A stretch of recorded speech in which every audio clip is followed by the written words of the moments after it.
Би бол бүтээгч. Тэгээ би өөрийнхөө бүтээлд хайртай гэж хэлдэг. Энэ үнэн үү? Үнэн.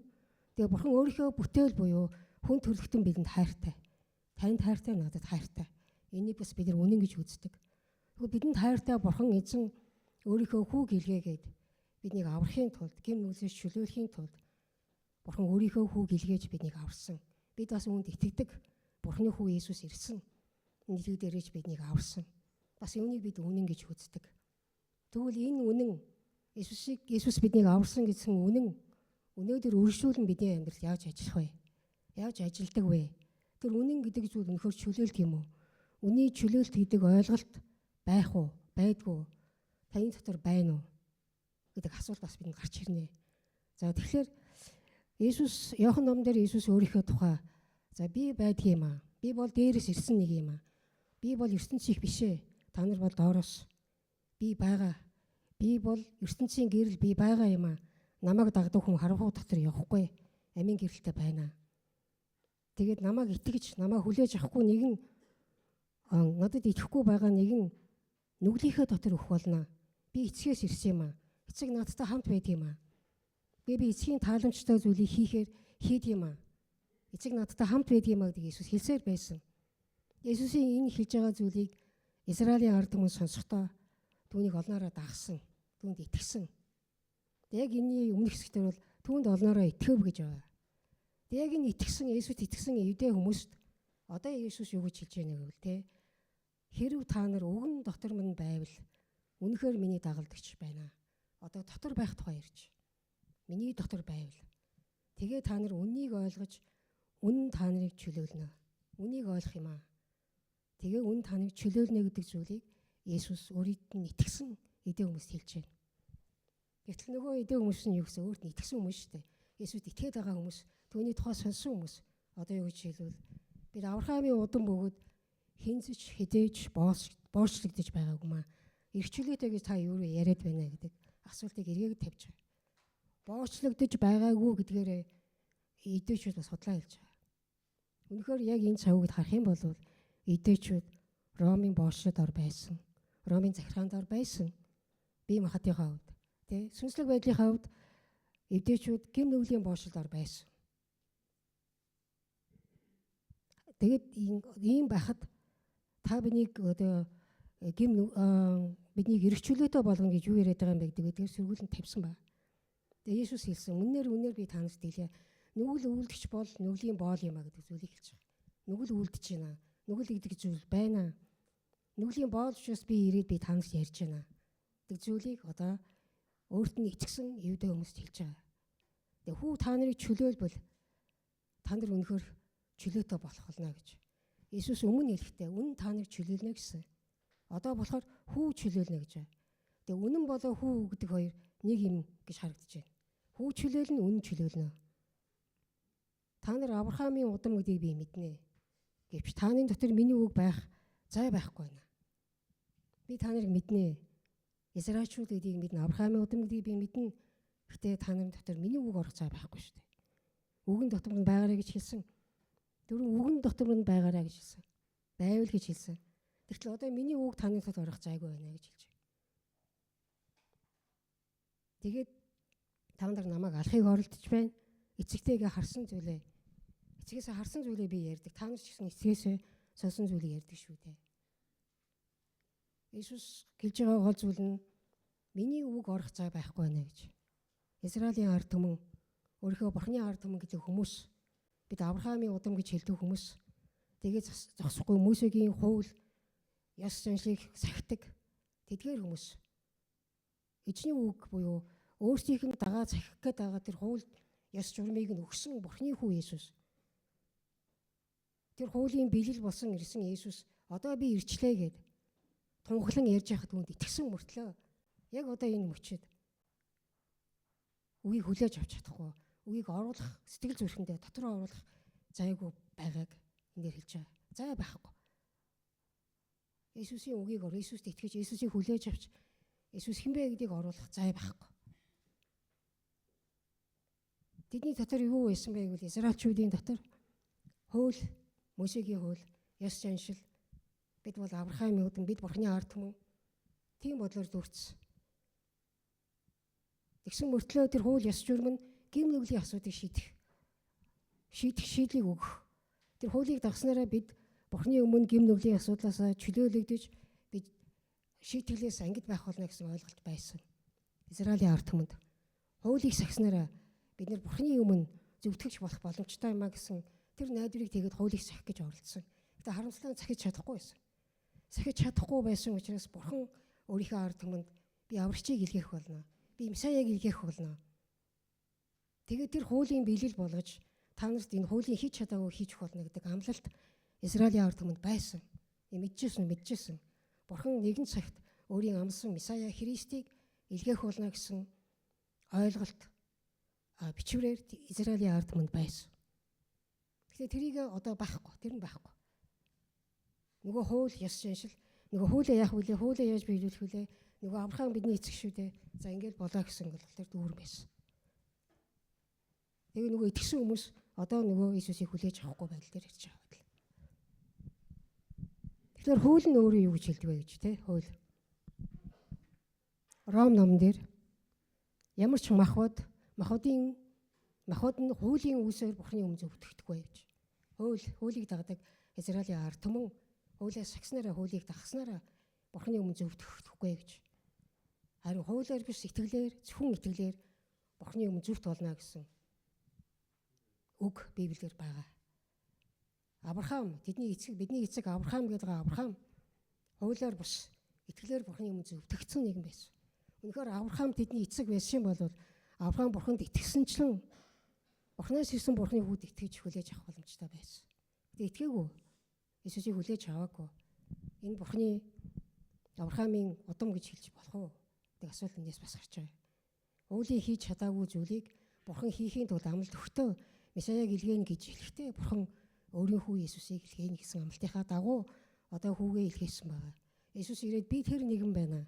Би нөгөө тэр Бурханаас илгээсэн эцгээс ирсэн дээрээс ирсэн тэр нэгэн байна гэдгийг зарласаар байсан. Тэгээ аливаа хүн хуулийн үсээр бас Иесуст итгэсэн итгэлээр зөвтгөх болно гэдэг үгийн биелэл болж Иесус ирсэн байсан. Тэгээ эзэн Иесусыг оруулах зайгүй. Тэгвэл өнөөдөр бид бас эзний үгийг бид эзэн Иесусыг оруулсан зай байна уу? Таны дотор таны сэтгэлд эзэн Иесус байна уу? Эзний үг байна уу? Эзний үнэн байна уу? Ямар зүйлээр та дотор сэтгэлээ сүн санаа бодлоо дүүргэсэн байна вэ? Ямар их зүйлээр дүүргэж байна? Та боддгоо таны дотор юу дүүрэн байна? Бид нар өглөө босоод гар утсаа байна. Гар утсаа нээн. Янз бүрийн сошиал мэдээ.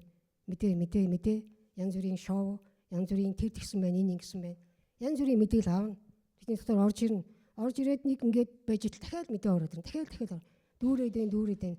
Сошиалаар янз бүрийн зүйл мэдээлэл, янз бүрийн entertainment show, янз бүрийн зүйлийг бидний дотор ороод дүүрээд идэг. Хизээс дуусна гэж байхгүй. Ороод энэ. Энэ дээр нэмэх нь юу? Бидний ажил бизнесийн харилцаа, нийгмийн харилцаа, гэр бүлийн харилцаа.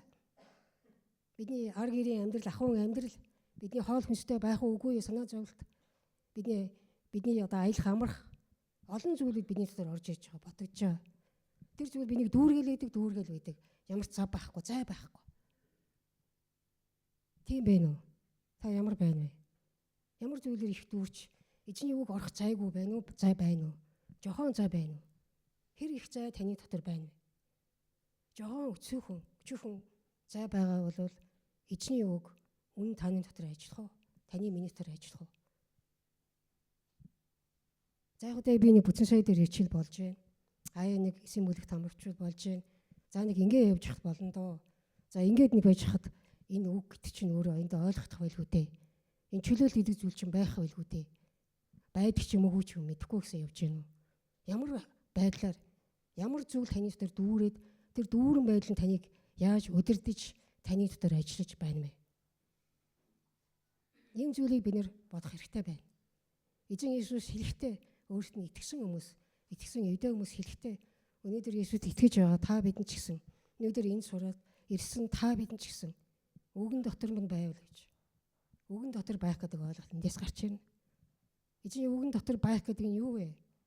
Эзний үгийг уншаад залбираад уншаад бодоод дахин уншаад бодоод түүнийг эргэж санаад нэрээ сая би юу гэж хэллээ? Үнэн биднийг чөлөөлнө гэсэн үү? Дахин бодлоо, саналаа эргцүүллээ. За үнэн гэдэг зүйл чи яаж чөлөөлөх юм бэ? Эргцүүлэн бодлоо. Нэг бодол орж ирлээ, ойлголт орж ирлээ. Түүнийг хийж үйлдэж, түүнийхээ дагуу дагахыг үгэн дотор байна гэж хэлнэ. Ийм зүйлийг хийж байгаа бол та эзний үгэн дотор байж чадж байна гэсэн үг. Бодоод уншаад эргцүүлээд ийм байна штэ. Энийг би даах ёстой юм байна штэ. Энийг би хийх ёстой юм байна гэдэг бодол таны дотор орж иж тэр нь таныг үйлдэлд хөтлж байгаа болвол та үгэн дотор байдаг жинхэнэ дагалдагч болох болно. Дагалдагч гэж хэлэх болно. Тэгээ үнэнг ойлгож үнэн таныг чөлөөлнө гэж. Тэгээ үг өөрөө үнийг заана. Тэгээ тэр үн юу юм бэ? Тэр үн юу юм бэ? Эзний үгэнд хэлж байгаа тэр зүйл нь үнэн гэдэг зүйл дээр явчихна. Тэгээ үнэн бидний дотор ажиллана. Үнэн бус зүйлээс чөлөөлнө. Үнэн бус зүйлийг энэ үнэн биш байна буруу байна гэдгийг ялх харааг өгнө. Тэгээ тэр үнэн бол үннийхээ хүчний дагуу ажиллана. Үнэн биш байгаа зүйлээс миний бодлыг эргүүлнэ. Үнэн биш байгаа зүйлээс намайг минийтэй эн чинь болохгүй гэдэг зүйлийг өгөөд тэрийг хийхгүй байх үйлдэл рүү намайг хөтлөнө. Энэ бол чөлөөлт гэдэг зүйл гэж ойлгож болно. Тэгээд би энэ үнэн гэдэг зүйлийг үнэн биднийг чөлөөлнө. Үнэн биднийг чөлөөлнө гэдэг зүйл ямар олон зүйл дээр бидний сэтгэл зүрхийг, бидний сүнсийг, бидний амьдралд ямар их баяр хөөр, урам зориг бидний сэтгэлийг хөдөлгсөн өөдрөг сэтгэл хангалуун байлгаж болох вэ? Энэ зүйлээр биднийг авчна гэдгийг ойлгосон байна. Яг энэ зүйлийг тодтох үүднээс би нэг пастор хүний бичсэн номноос та бүхэнд уншиж өгье. Энэ пастор Байден Вин гэдэг энэ хүн Бурхныг сонсгоно гэдэг номыг бичсэн байна. Энэ номон дээр энэ пастор хүн өөрийнхөө амьдралаар хэрхэн үнэн буюу Бурхны үгийг уншаад ойлгоод Бурхны үг тэний амьдралд ямар чөлөөлөл буюу амар тайван урам зориг авчирсан бэ гэдгийг ном болгон бичсэн байна. Энэ хүний бичсэн номноос энэ өнөөдрийн сэдвийг ойлгомжтой болох үднээс та бүхэнд уншиж танилцуулъя. Жинхэнэ эрх чөлөөтэй хүнтэй би бараг тааралддаг. Итгэж хүмүүс жинхэнэ эрх чөлөөтэй хүнтэй би бараг тааралддаг. Итгэж хүмүүстэй уулзаад явж байна. Ихэнх нь бидний хүлдэг ямарваа нэгэн юмтай. Олон итгэгчид энэ ертөнцийн боочлол байдгийг хараад үнэхээр би гайхдаг.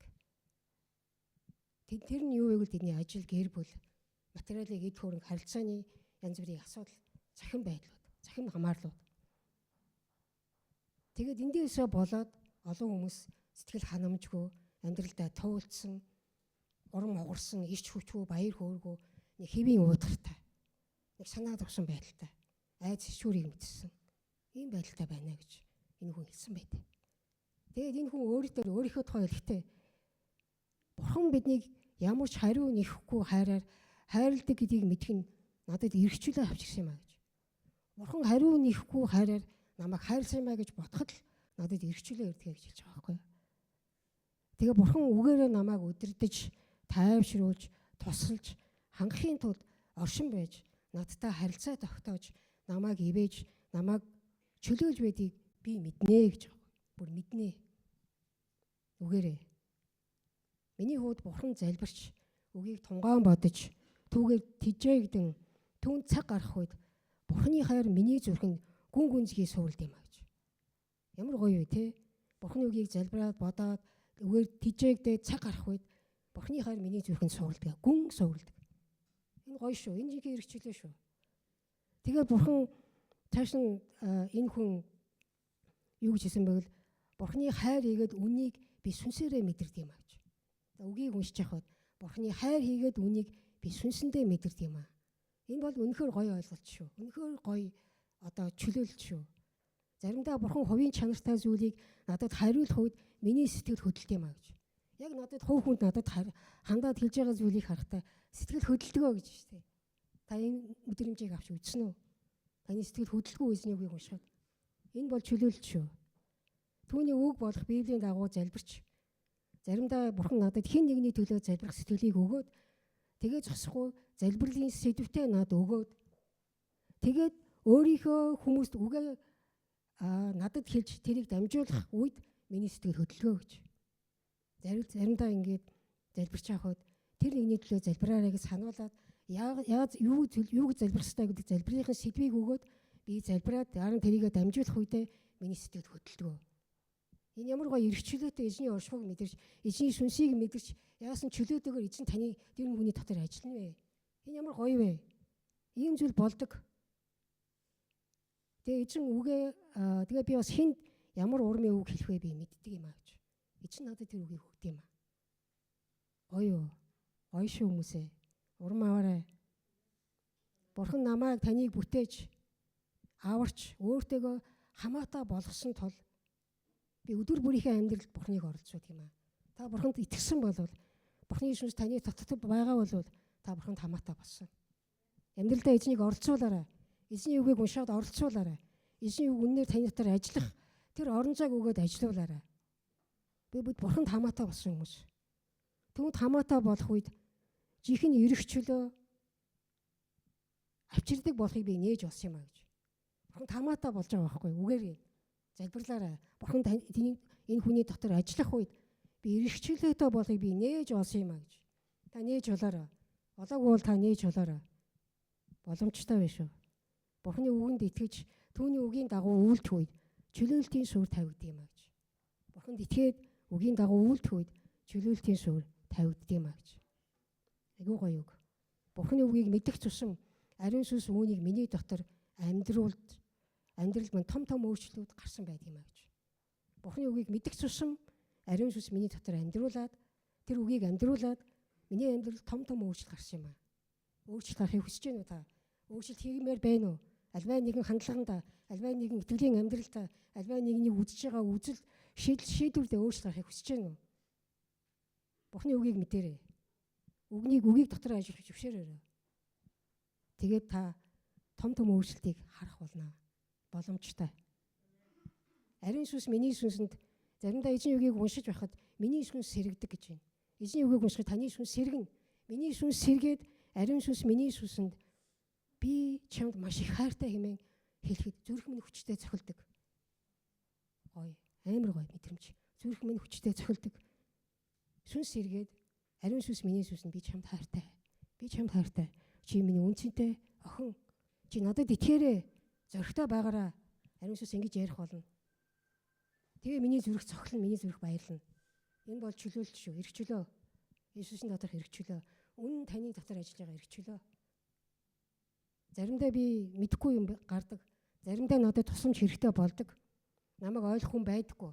Байхгүй ч гэсэн хамаа байхгүй. Би Бурханд хандан үүлэн залбирх үед жинхэнэ эрх чөлөө миний дотор орж ирд юм аа. Энэ бас гоё.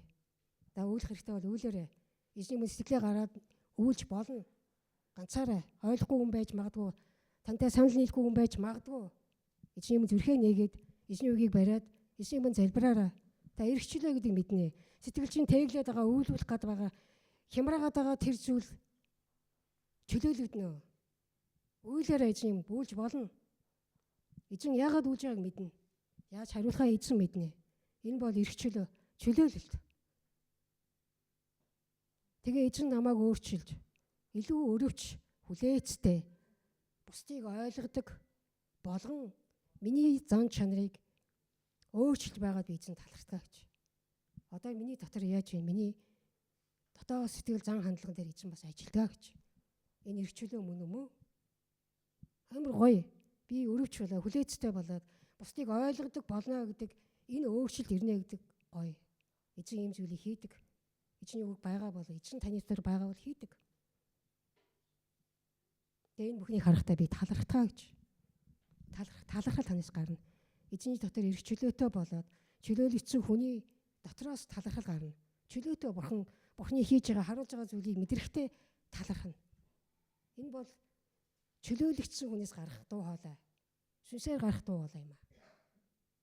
Би алдаатай сул дорой. Надад сайн талж байгаа муу талж байсан ч эзэн намайг байгаагаар минь хайрлаж хамт байдаг. Тэгэхээр би энэ талархахгүй байх аргагүй. Би өргөж талархдаг. Яг л байгаагаар минь тий. Даваа гэдэг эмэгтэй байгаагаар нь эзэн хайрладаг, хардаг. Тэгээ би талархахгүй яах юм бэ? Ийм зүйлийг мэдэрнэ гэдэг нь өөрөө бас чөлөөлөгдсөн хүнээс гарах. Чөлөөлөгдсөн хүний дотор сэтгэлээс гарах дуу хоолой. Үнний үгийг ойлгуулж өгөөч ээ гэж залбирх үед Бурхан өөрийн үгийг миний амьдралд хэрэгжүүлдэг гэж. Бурхан өөрийн үгийг миний амьдралд хэрэгжүүлнэ. Та үгийг уншаад энийг ойлгуулж өгөөч ээ гэж залбирх үед үг таны амьдралд ажиллана гэж. Гоё юу? Сайхан уу? Сайхан. Бурхан үгээ надад ховчлон хэлэхэд би үнний улмаас үргэж өөдрөг амьдрдгаа гэж. Өөдрөг амьдрд гэж. Санаа зовох юмгүй. Бурхан ховчлон үгээ хэлнэ. Та үгийг уншиж байгаа бол үгэн дотор байгаа бол тэр үнийг мэдэх юм бол үнэн чаныг чөлөөлөхдөө өөдрөг байлгана. Ямар гоё вэ? Бурханы хүслийг танин мэдэж түүний хүслийг биелүүлэхээр хичээх үед жинхэнэ өргөчлөө ирдэг юм аа гэж. Тэгээ энэ хүний намыг уншаад ингээд бүтнээр нь унших юм бол маш гоё ойлголтыг та бүхэн авах болно. Энийг уншаад би өнөөдрийн шийдвэртээ энэ зүйл ямар ойрхон байна гэдгийг харахад би айгүй урам авсан, баяр хөөргийг авсан. Айгүй гоё сайхан мэдрэмж надад төрсөн. Ийм зүйл байдаг шүү. Байгаа шүү. Тийм учраас Бурхан юу гэж юм бэ? Иесус юу гэж юм бэ? Миний үгийг та нар дотроо оруулбал үнийг мэднэ. Үнэн биднийг таныг намайг чөлөөлнө гэж хэлээд байгаа. Энэ чөлөөлт гэдэг зүйлийг бид нар дотоод сэтгэлдээ оюун бодолтой шүнсэндээ авна гэдэг нь зөвхөн Иесус Христээр л ирнэ. Зөвхөн Бурханы хүү Иесус Христээр ирнэ. Харин тэрийг та дотроо оруулж байна. Хэр оруулж байна? Хэр их зайтай байна? Хэр их зай гаргаж байна? Жохон зай байгуул тэр жохон зай чинь таны ажил, амьдрал, ахуй тэр хийх зүйл, энэ хийх зүйл гэсэн бодол зүйл чинь дарагдаад таны өтө чөлөөлтөй ажиллаж чадахгүй. Харин нэлээ ахиу боломжийн үгээ оруулж байгаа бол үг таны дотор байгаа бол тэр давмгай байдлаар хүчтэй байдлаар илүү нөлөөлөн таны дотор тэр үннээр ажиллах болно. Үнэн биш зүйлээс чөлөөлнө. Тийм зүйл үнэхээр гайхалтай сэтгэл зүрхэнд амар тайван хийгээд баяр хөөргийг өөдрөг байдлыг сэтгэл хангалуун байдлыг өгнө. Тэгээ итгэж хичээд эзний өмнө ирчээд тэр агуу Бурханыг танин мэдчихэд итгэсэн гिचээд нэг л их айцтай санаа зовсон ичсэн нэг л их юу гэдгийг эсвэл би мэднэ да ингээд болчт юм дөө иймгээл хийжүүл болно штэ гэсэн байдлаа бардаж ихэрхэж явж гэнэ үү? Буруу бодол, буруу замаар буруу шийдвэр гараа явж гэнэ үү? Эсвэл нүгэлтэд нийлээд зогсож гэнэ үү? Муу сүнсний дуу хоолойг сонсоод муу сүнсний одоо тэр бодол хуурмаг тавтаа зогсож гэнэ үү? Ямар байна? Таны нөхцөл байдал ямар байна?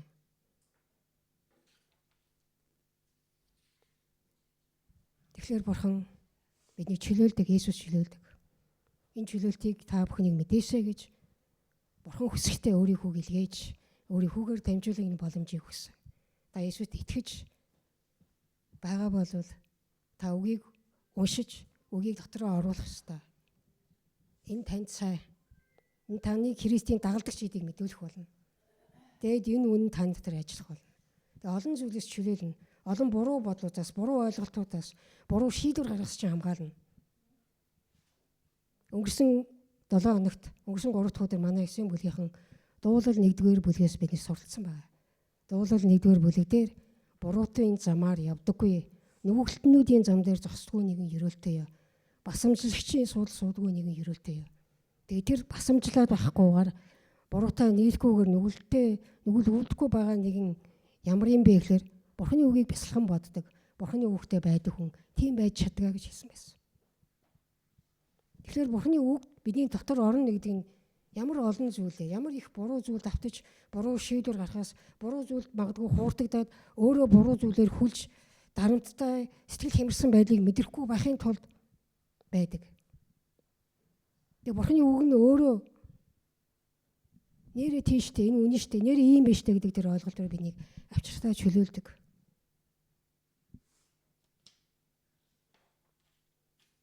Тэгвэл үг гэдэг нь юу юм бэ? Үг. Энд дээр үг миний үгэн дотор мань гэж. Үг гэдэг нь Библиэлд Иохан номон дээр үг ихэнд байсан, үг нь Бурхантай хамт байсан, үг нь Бурхан гэж хэлдэг. Үг бол Бурхан, үг бол Иесус өөрөө.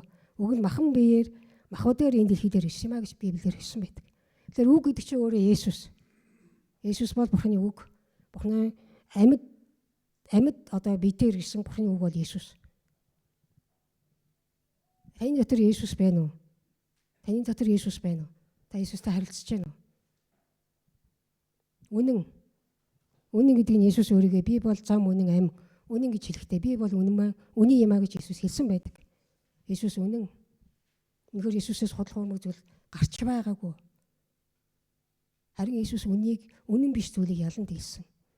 Үнэн биш худал хуурмагаар хүмүүсийг мэхлэж, заллиж, өөрийнхөө хяналтанд ор байдаг чөтгөрийн худал хуурмгийн хүчийг Есүс ялсан, хүчингү болгосон. Тийм учраас үнэн ялдаг, үнэн чөлөөлдөг. Тийм учраас Есүс бол үнэн юм аа. Есүс хүү гэж хэлсэн. Хүү. Ямар хүү юм бэ? Бурхны хүү.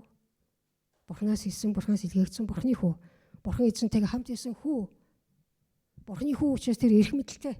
Тэр дээрээс ирсэн, тэнгэрээс ирсэн. Тэнгэр газрыг захирах эрх мэдэлтэй. Түүний тэр эрх мэдэл нь биднийг чөлөөлөх болно.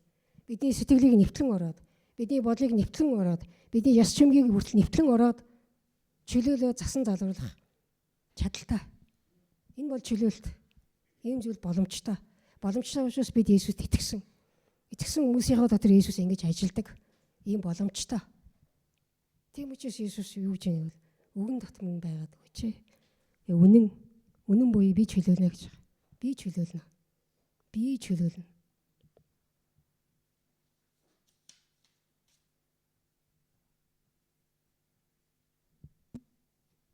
Юунаас чөлөөлөх вэ?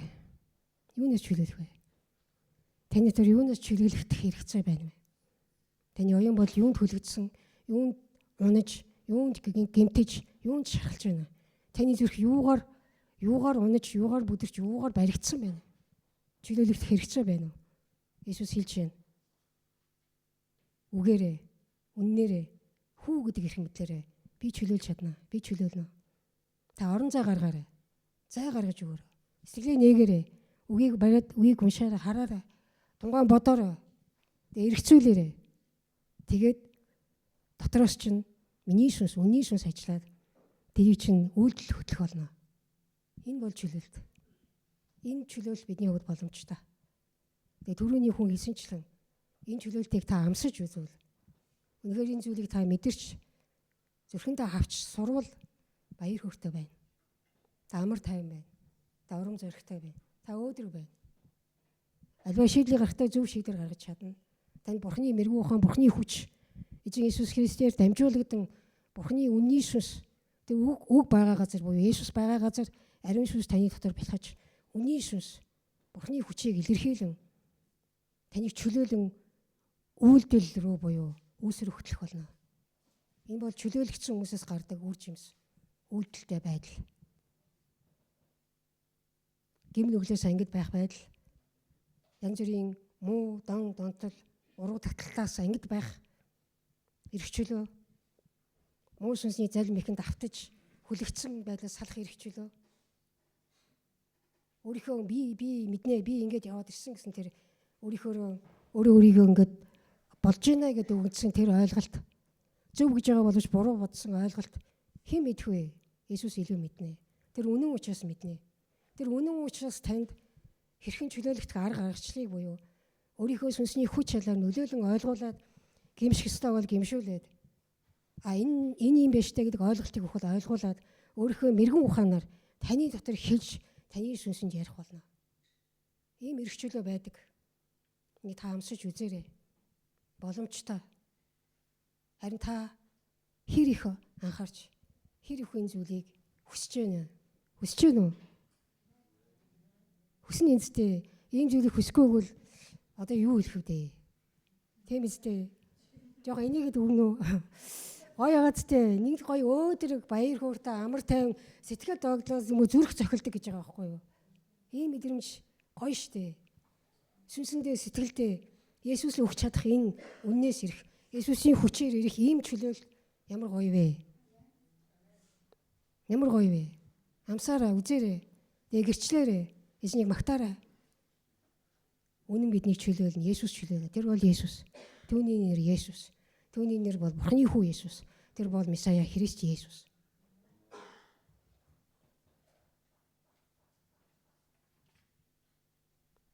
Энэ зүйлийг л Өхийн тул Есүс ирсэн юм аа. Есүс ирсэн. Есүс өөрийгөө илчилсээр байгаа. Танд илчилсээр байгаа, ярьсаар байгаа. Та зүрхээ нэгээрээ, сэтгэлээ нэгээрээ ганцаараа байгаа цагтаа эзний нэрийг дуудаарай. Эзэн танд хайртай. Эзэн танд хайртай. Энийг чөлөөтэй байгаасаа гэж хүсэж байгаа. Тэгэл унаал хүлэгдээл итгэл найдваргүй шансан байгаасаа гэж Есүс хүсэхгүй. Энийг хайрласаар байгаа. Чи миний хайрыг амсахын тулд, мэдхийн тулд чи миний үгийг бариад миний өмнө суугаач гэж Есүс хэлдэг. Би байна штэ. Би чиний дотор байна. Би хийх зүйлээ хийцэн. Чи хийхээ хийж. Чи их л болоо шүү дээ. Үгийг бариад ингээд бодоод сухад юу болохгүй байна? Юу хэцүү байна? Танд юу хэцүү байна? Юу танд боломжгүй байна? Та бодоод үзээрэй. Шалтгаан байхгүй шүү. 10 минут, 30 минут, 20 минут эзэн үгийг бодоод суух, эзэн минийгээ дуудах цаг байхгүй байна гэж юу? Боломж байхгүй байна гэж юу? Бидэнд олон илүү давуу боломж байгаа. Энэ үеийн идээчүүдээс илүү бидэнд эзний үг бүтнээрээ байна. Бидэнд эзний ариун сүнс байна. Бидэнд сүм чуулган байна. Бидний пастор багш нар байна. Библийн сургууль байна. Захимаар олон янзаар бидний эзний үгийг уншин ойлгох боломжууд байна. Илүү давуу боломж байна. Та боломжоо ашиглана уу? Та боломжоо ашиглая. Тэгээ та бүхэн үнэн буюу Есүс. Үнэн гэдэг нь Есүс шүү. Есүс зөвхөн Есүс таныг чөлөөлнө. Зөвхөн Есүс таныг баяр ёслолтой бөгөөд түүний доторх нэгүсийг өгөх болно. За. Баярлалаа. Тэгээ одоо энэ бүх нэлээд өргөжлүүлэн залбирая. Миний ярих юм гээд болж байна.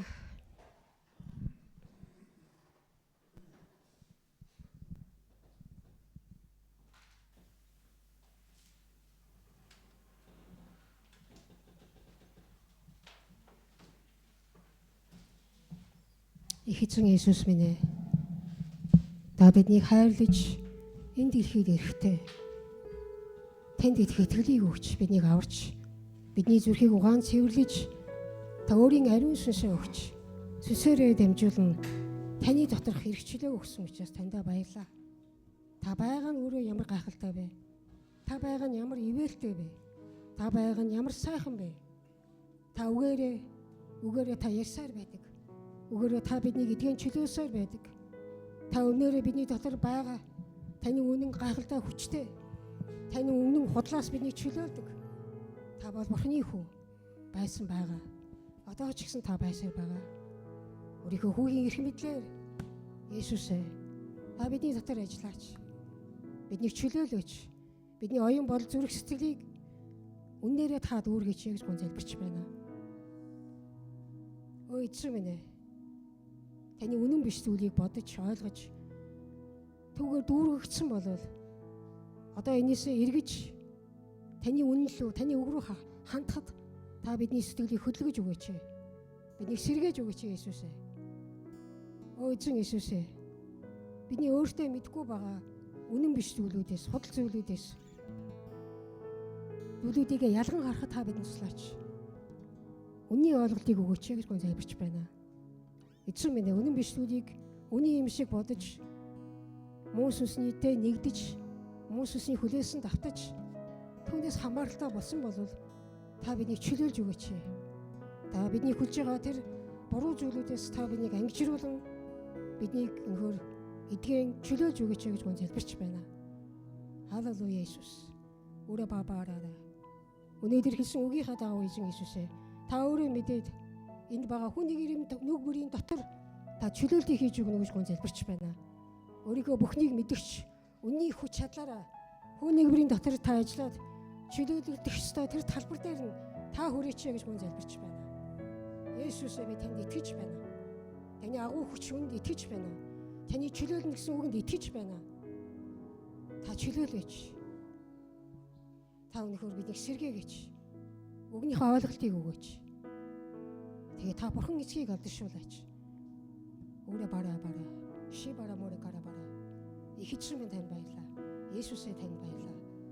Бүхий зүйлд талархан эзэн Есүсийн нэрээр залбирч байна.